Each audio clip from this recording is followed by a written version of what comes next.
Iya. Dia nak, pergilah. Tu je peranan lelaki. Tak. Keputusan suami tu itulah yang terbaik. Kita kena baca. Itu baru sampai tahap bidadari itu tadi. Okey lah abang, tak apalah. Kalau abang tak bagi, okay, nanti saya cakap dengan dia. Abang tak bagi, tak apalah, saya cakap lah. Tapi lah abang tahulah kan. Nak juga tu. Kan? Ya Allah abang. Tak ni maknanya minta izin. Maknanya dia akan serah sepenuhnya berkeputusan suami dia tu. Kalau suami kata tak pergi. Apa? Suami tak izinkan. Suami kata nanti lain kali pergi sendiri. Kalau tak boleh tak pergi. Tak apalah, pergi je lah. Aku okey je. Sebab tempat yang terbaik pada seorang isteri adalah di sisi suami, dan tempat-tempat yang ditentukan oleh suami. Memang taklah. Memang taklah macam tu kan. Macam tu lah kan. Jadi aduh. Nampak akhlak mereka, percakapan, cara cakap, panggilkan panggilan yang baik. Contoh macam isteri Nabi, macam dah panggil Nabi, ya ada apa ya Rasulullah, panggil pangkat suami terus. Tapi Datin jangan, ada apa wahai Datuk SUK, bukan macam tu. Maknanya kan, pakai wahai suamiku, ada apa wahai suami kesayangan. Macam saya panggil isteri saya, kadang-kadang saya panggil isteri syurga abang. Saya kata macam tu. Ya, saya macam tu. Tengok tu. Kau ngumpat aku baru aku dengar lah. Tadi lalu tadi, kau tak dengar? Tingginya aku tak dengar. Kau betul. Datin yang dah lama kenal saya, dia dah tahu saya tinggi macam mana pada dulu. Saya ingat sebenarnya lebih kurang ke? Iya. Ketika aja. Cuba terima. Okey je tak boleh. Kan? Jadi panggil suami macam tu. Tapi janganlah panggil pangkat kerja dia, kan? Kau ambil kerja kilang, ada apa wahai operator pengeluaran, kau jangan. Kau cari pasal ni benda tu kan. Jadi dia, kau apa masalah kau ni kan? Jangan panggil yang baik-baik. Percakapan, kecantikan. Cantik. Itu sebab tanya suami kita, abang suka saya pakai macam mana kat rumah? Kena tanya. Sebab kita ni nak cantik biar di mata suami. Ni kat luar kamar malam tadi macam-macamnya tengok tudung. Inilah yang ni. Tak, cik tanya anak ni okey. Tak okey lah. Mama kena cari bukit beruang mama menyampah aku dia. Mak ni yang ni okey. Color ni okey. Kan. Color ni okey. Tanya. Abang suka saya pakai baju apa kat rumah? Abang suka kau tak pakai apa-apa. Abang dia, suami gurau. Kan. Cakap betul. Abang suka kalau kat rumah tak payah tudung, berambut lepas je, okey. Pakai baju puspanita. Kalau dah suami suka macam tu, kau ikutlah. Dia boleh tengok kau pakai baju puspanita je, geram. Contoh lah, okey. Itulah maksud dia. Kan? Tapi kain kan batik dia. Dia siap juga. Contohlah. Mana ikut suami kita. Dia suka apa? Kadang suami kita naik penat nak tengok. Nak balik rumah dah terbayang berapa ekor lah kelawar. Itulah baju kelawar dia pakai daripada mula kahwin tu. Sampai dah lusuh, dah hilang lah daun dah satu tu. Dekat baju tu kan. Pakailah baju yang okey-okey. Ni baju bandel 18 lubang, pakai ni koyak senia. Pakai yang elok. Betul. Ni kecantikan jaga. Kebersihan. Di mulut kan ada setengah orang tu jadi mulut memang cepat berbau. So kita kena keraklah gosok gigi. Dia sendiri tak tahan bau nafas dia je. Dia sendiri bukan belum orang lain lagi. Kan, kalau nafas berbau, gosok. Mungkin kita perlukan ada extra min ke, kunyah-kunyah selalu makan. Kena. Benda ni kadang-kadang bukannya sebab apa. Kadang ada faktor, kadang dalam badan kita ada yang tak sihat, menyebabkan ada bau, something bau. Buat. Kan, kena jaga. Kemudian penampilan wajah, tubuh badan. Kadang kan sibuk nak kurus. Tanya suami, saya okey kah badan macam ni bang? Abang tak suka lah. Berisik sikit. Sebab bila berisik tu dia peluk tu. Macam tu. Kadang takat tu ya. Okey. Betul tak suami suka macam tu? Yang penting yang suami suka. Kau nak kurus. Lepas tu peluk. Kau dengan tiang lampu tu sama je. Lepas tu fras. Sebab apa? Tu satu lagi. Macam orang perempuan satu lagi, dia sentiasa ceria, suka dengan suami dia. Suami dia cerita ni, oh ya ke bang? Buat-buat minat. Orang pun tak faham apa benda yang dia cakap tu. Penat abang saya ni. Kenapa bang? Itulah, tak tahu dia ni. Dia tak siap ni. Itulah, dia orang kena faham. Saya tahu abang ni standard abang tinggi. Tapi abang kadang abang cuba macam jangan stres-stres sangat. Kan saya ada. Macam tu. Nampak? Jadi orang yang menyokong suami. Dia percakapan dia, akhlak dia. Kan? Dan wanita syurga adalah wanita yang baik hati dan cantik. Siapa wanita impikan untuk menjadi bidadari syurga dan impian ini. Itu sebabnya bila suami balik, sambut dengan tangan terbuka. Abang. Kan? Abang. Dia ada satu jenis komunikasi, satu tegur saja. Kedua, tegur dengan fakta. Ketiga, tegur dengan fakta dan perasaan. Tegur saja. Balik rumah. Assalamualaikum. Salam. Kan? Dapur. Tu tegur. Tegur betul. Kamu nampak? Sibuk. Contoh itulah. Dia tegur je. Kalau tegur dengan fakta. Hai, lambat balik. Banyak kerja ni. Fakta. Apa banyak kerja? Kerja apa ni? Tu dah macam-macam lah. Hari ni tiba ada lah menteri pula nak datang pula tu. Pening bala lah apa semua. Oh ya ke? Banyak kerja bang? Banyak jugalah. Habis hari ni macam mana? Abang makan tak tadi? Fakta. Makan. Abang makan apa tadi? Adalah tadi nasi lauk apa tadi? Ikan, ayam apa semua adalah. Lepas tu ya, pagi tadi tak makan. Pagi tadi tak sempat. Lah ambil gambar tak apa benda lah kan. Tak sempat ambil gambar. Nak makan pun tak sempat. Nyap gambar. Contohlah. Contoh saya tanya kat saya ni contoh. Jadi semua fakta. Tapi kalau tegur dengan fakta dan perasaan, abang, perasaan. Abang. Rindu sangat kat abang perasaan. Kan. Wah, abang mana? Lah abang kerja kan? Perasaan. Ini balik je. Bawa balik. Dia memang bawa balik. Kau tanya, abang bawa balik? Kan, what do you expect? Dia baru sampai. Pukul 6, 5 lebih, pukul 6 dia bawa balik. Bawa balik bang. Tu ya, dia kawan tu dah tengah bad mood, kena marah dengan bos tadi. Bawa balik bang. Tak, baru nak pergi buta. Kan? Kan dah dapat. Dia memang cakap straight je. Abang nak minum apa? Kau ambil lah kacang tikus apa dia ke dapur tu bawa keluar. Dia dah marah.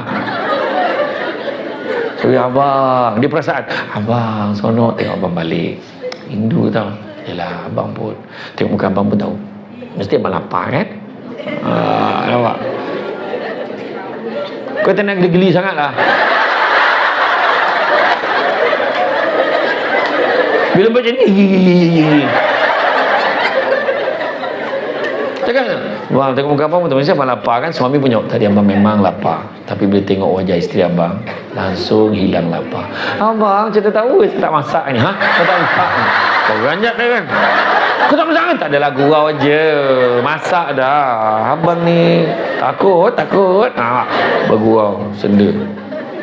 Iya, saya salah satu karakter orang lelaki lah, orang perempuan suka apa dia? Kelakar dia suka kelakar. Tu masalah dia. Bila dah kahwin kan, abang tak boleh serius ke? Dulu kau suruh dia kelakar. Lepas tu kau suka lelaki romantik. Bila romantik nak mati orang tua ni. Kenapa mahal lah? Buang tabiat kan? Buang tabiat ni. Bukan buang tabiat. Dia nak buang tabiat lama ganti dengan tabiat yang baru. Jangan sampai keromantisan dan juga kelucuan suami itu dihargai oleh orang ketiga. Masa tu kau cuba lagi. Mesti you ni wife you mesti gelak-gelak hari-hari kat rumah kan? Yang ketiga tanya. You je cakap.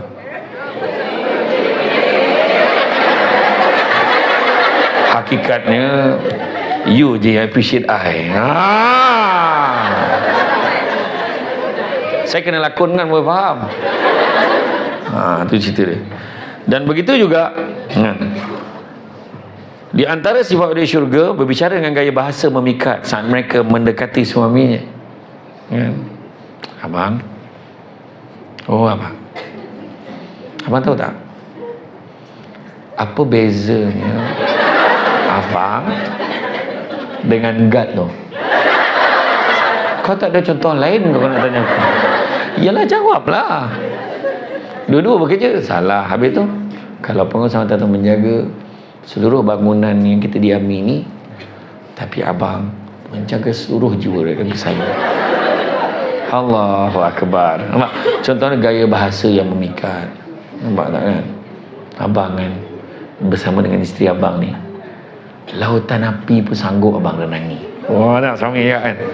Isteri kena support lah. Ini tak kan minum air kopi pun bertiup. Dia dipotong yang selera suami tengah romantik ni tadi.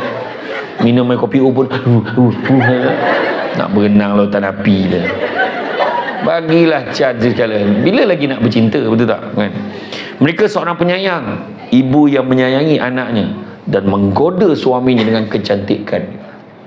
Itu yang dulu bila Nabi sebut kan, tahu tak perempuan paling ramai dalam neraka Nabi sebut. Maka isterinya tanya, ya Rasulullah, perempuan yang manakah yang masuk syurga dulu? Maka Nabi sebutlah seorang perempuan ketika zaman itu.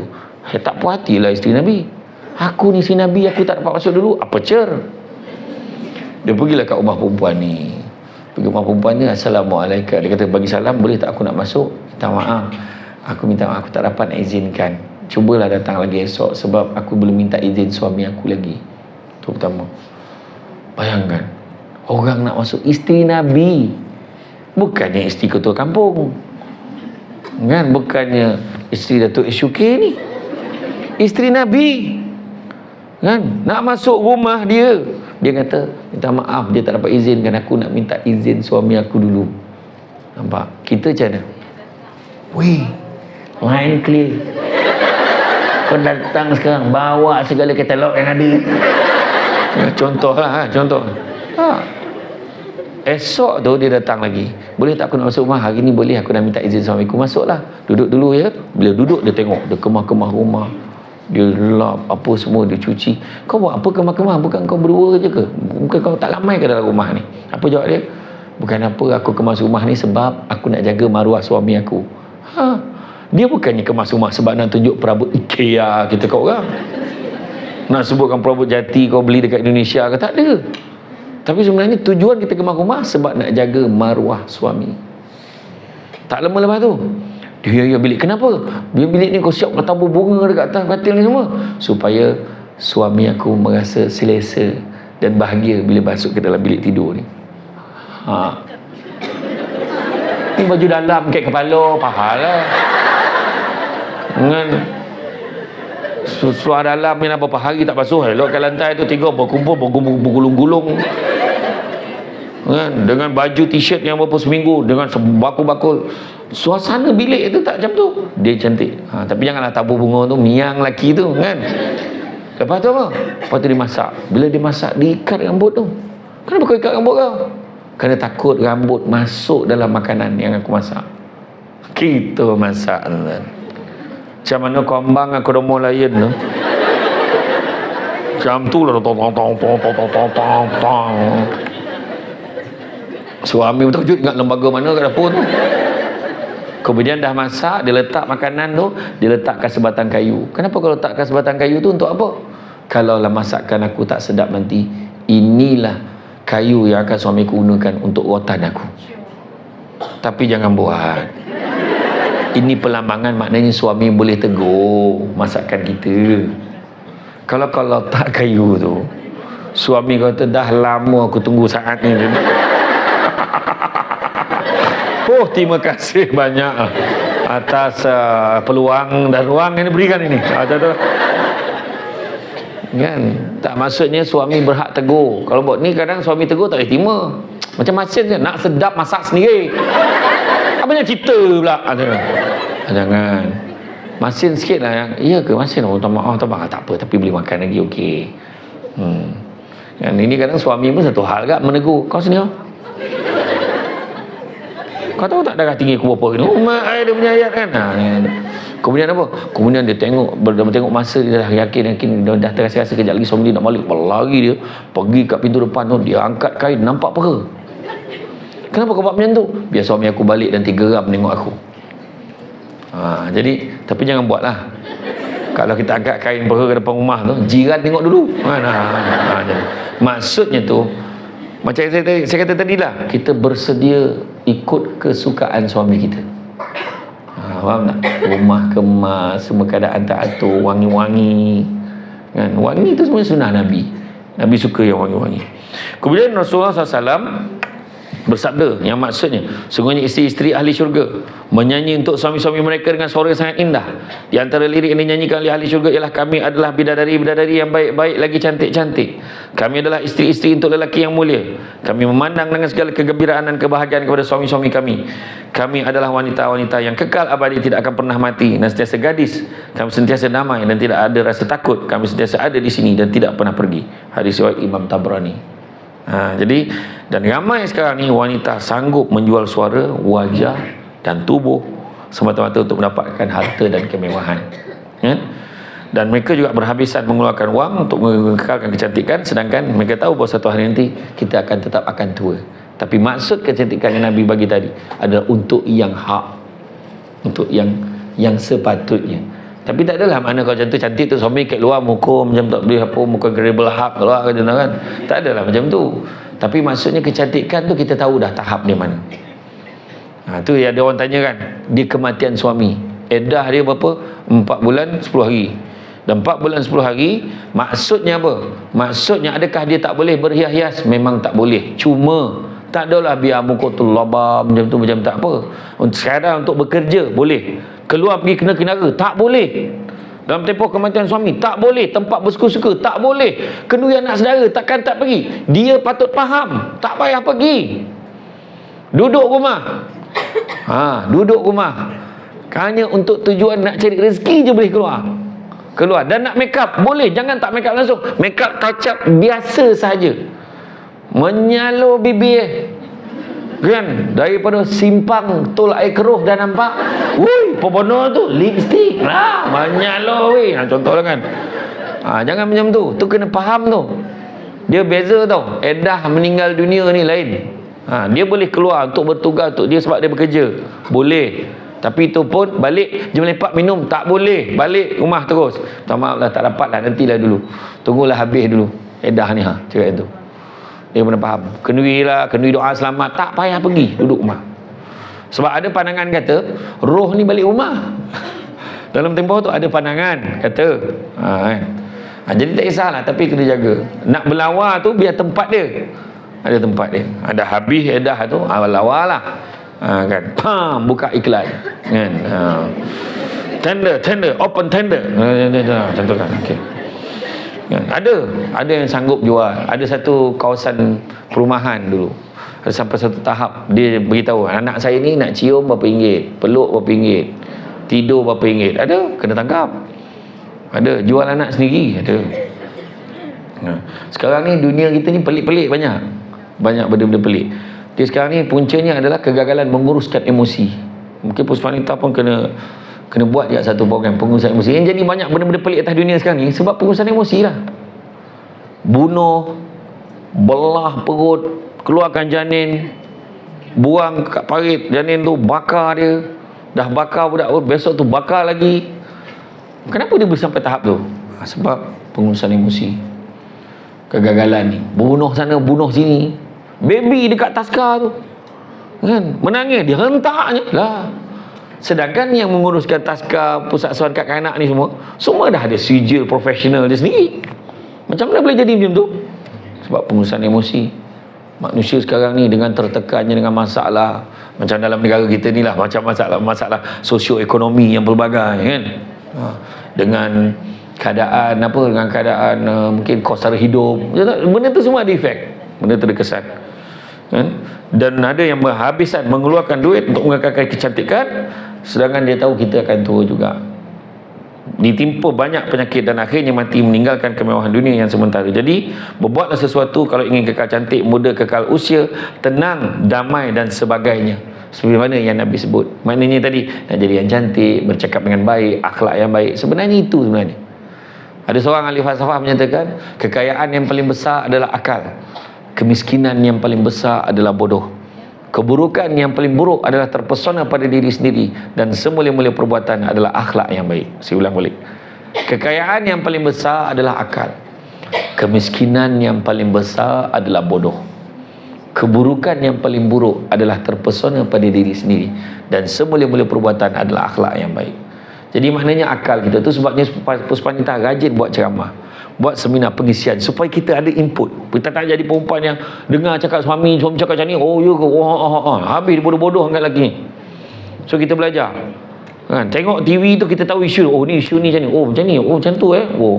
Bila kita tengok debat ada dua menteri tu, seorang menteri dengan ni berdebat, kita oh ni macam ni, oh poin dia apa ni. Dia boleh fikir, bukannya hanya sekarang dia bukannya jenis, dia jenis berfikir, dia ada ilmu. Maksud saya macam itulah. Jadi makna kata kita jadi generasi yang berfikir. Sebab itu kekayaan yang sebenar. Keburukan yang paling buruk, terpesona pada diri sendiri, syok sendiri. Untuk orang lain puji payah sangat, dia puji diri sendiri. Tak boleh tu. Orang yang tak cantik, rasa diri dia tak cantik, orang tu cantik sebenarnya. Orang yang cantik, rasa diri dia cantik, orang tu tak berapa cantik. Orang yang cantik, rasa diri dia tak cantik, ya Allah cantiknya dia. Dan bayangkanlah orang yang tak cantik, rasa diri dia cantik, betapa buruknya dia. Macam itulah pelambangan ni.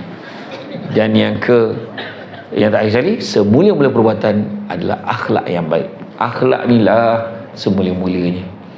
Kadang-kadang dia tak adalah ni sangat, tapi dia tu baik, dia rajin tolong orang. Orang dia ajak dia kerja tu, ajaklah dia sekali, sebab dia tu baik. Dia tu baik, orang nak cari dia je kan? Tanda-tanda orang baik ni ada 4. Datangnya disambut, baliknya diiring, tak ada ditanya-tanya, bila ada disebut-sebut. Siapa orang tu? Orang yang baik ada 4 tanda. Datangnya disambut, siapa hari ni datangnya disambut? Baliknya diiring sampai kereta dia kan? Bila tak ada dia tanya, dia kat mana, dia sampai ke belum? Bila ada dia sebut-sebut, kita ucapkan terima kasih atas sokongan dia beri. Saya sebut Datin, saya tak sebut saya. Kan? Iyalah. Betul tak? Betul tak? Contoh saya kata macam mana, okay, datangnya disambut. Betul tak kalau kita buat kedai-kedara, kita buat majlis makan-makan ke apa, bukan semua orang yang kita sambut dia bawa masuk dalam rumah kita, bukan semua, melainkan yang baik dengan kita. Dan bukan semua orang kita hantar sampai kereta, tapi mereka baik kita sampai kat kereta kita pergi, kita tinggal orang lain sebab baik dengan dia.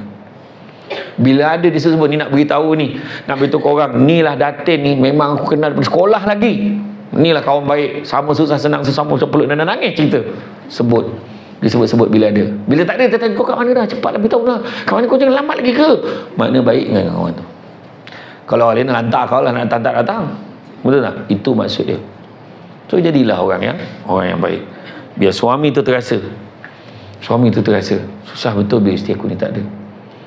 Macam saya terasa susah bila isteri tak ada, susah. Sedangkan isteri dah biasa, suami tak ada. Kan? Ceramah aja dia tu. Ni sedih ni. Kan? Ceramah saya ceramah, ya Allah, banyak ceramah saya, bila betul hari-hari ceramah, pagi petang malam ceramah. Saya kadang minta maaf betul program batal, alhamdulillah. So, saya harap sangat program ni batal sebenarnya, tapi dia tak batal. Ini booking berapa lama berapa lama booking? 4 bulan. Ya Allah Akbar. Dulu tajuk je lain ni, dah 4 bulan kan, macam-macam tu, akhirnya tukar jadi bidadari syurga tu. Kalau tidak lain tajuk. Kan? Tapi dia okey lah. Saya pernah dapat dulu tajuk kelebihan penyusuan susu ibu. Break emergency aku tepi jalan. Apa halak ni, tajuk kat Jempol. Women Institution, WWI buat bekerjasama Hospital Jempol. Break emergency. Betul-betul sebelum yang gambar ladapi yang dekat Simpang 3 nak masuk Pilah tu. Apa halak tajuk tu? Ambil channel, dia nak tu kat tajuk dia nak ustaz kat ceramah dia. Saya pun panik lah jap kan. Saya berhenti tepi jalan tu, telefon Ustaz Nur Azman, kaunselor.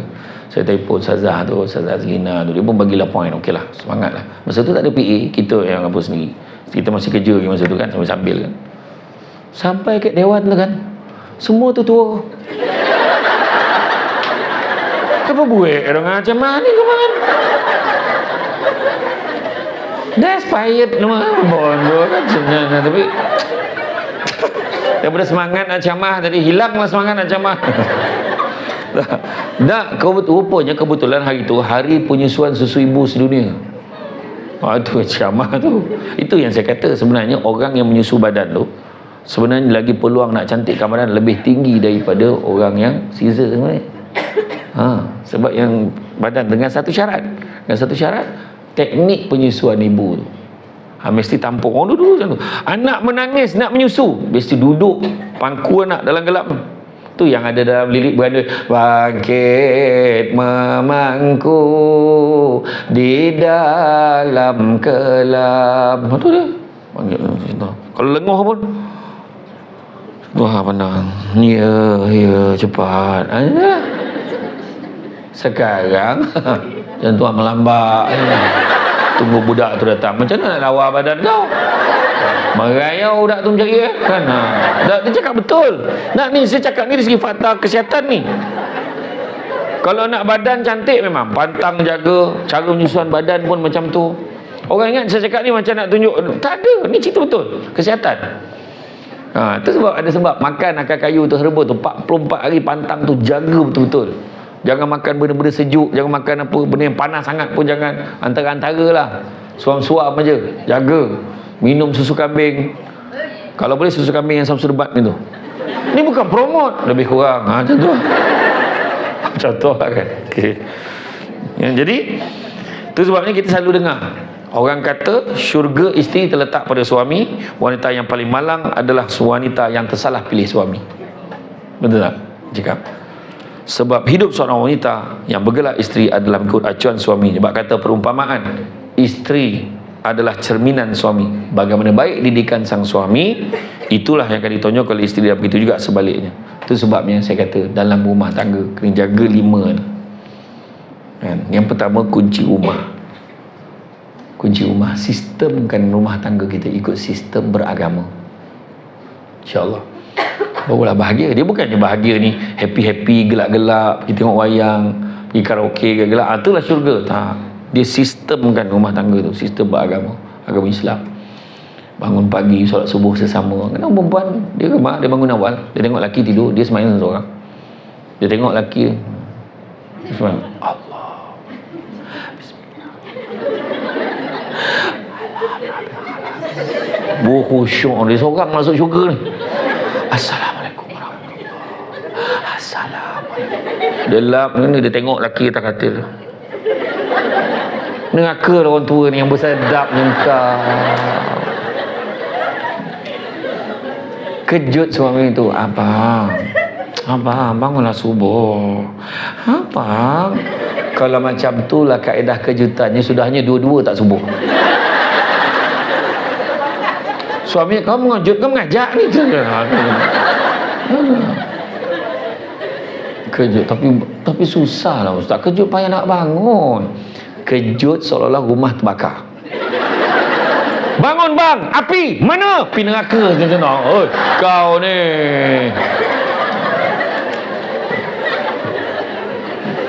Bangun, semayang sama-sama.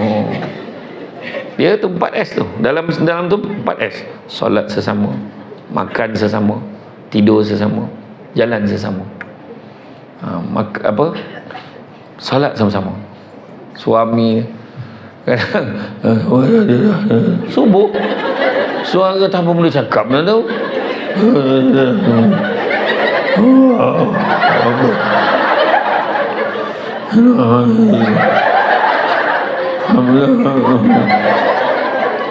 Betul senyap. Yang bini kat belakang, kena memutar orang turun. Langsung ni, waladhdallin, dah habis Fatihah lah. Itulah masalah tu. Dia tidur tu, masuk bilik air, gosok gigi, mandi, segar-segarkan badan, baru jadi imam. Baru betul anak ayah semua dah sedia, dah ya. Kejutkan anak. Kadang itu pun silap juga. Bidadari syurga dia akan pastikan anak dia solat sama.